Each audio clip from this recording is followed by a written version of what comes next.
2016ஆம் ஆண்டு நடந்த அமெரிக்க அதிபர் தேர்தலில் குடியரசுக் கட்சி சார்பில் டொனால்ட் ட்ரம்ப் போட்டியிட்ட போது அவருடனான ரகசிய தொடர்பு குறித்து ஆபாச நடிகை ஸ்டார்மி பேட்டியளித்தார்.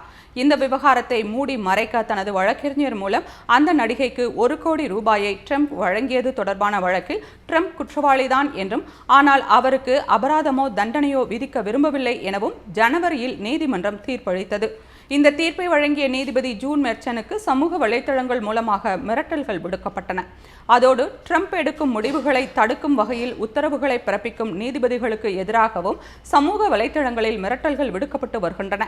இதற்கெல்லாம் ஒருபடி மேலே சென்று நீதிபதிகளின் வீடுகளுக்கு மர்ம பார்சல்களும் அனுப்பப்படுவதோடு குறிப்பிட்ட நீதிபதிகளுக்கு எதிராக கையெழுத்து இயக்கமும் நடத்தப்பட்டு வருகிறது. இந்த நீதிபதிகளை விமர்சிக்கும் நபர்கள் குழுக்களுக்கு தொழிலதிபர் எலான் மஸ்க் நிதியுதவி வழங்கி வருவதாக தகவல்கள் வெளியாகியுள்ளன. நீதிபதிகளுக்கு எதிரான கையெழுத்து இயக்கத்தில் பங்கேற்கும் நபர்களுக்கு தலா 8600 ரூபாயை எலான் மஸ்க் வழங்கி வருவதாக தகவல் வெளியாகியுள்ளது.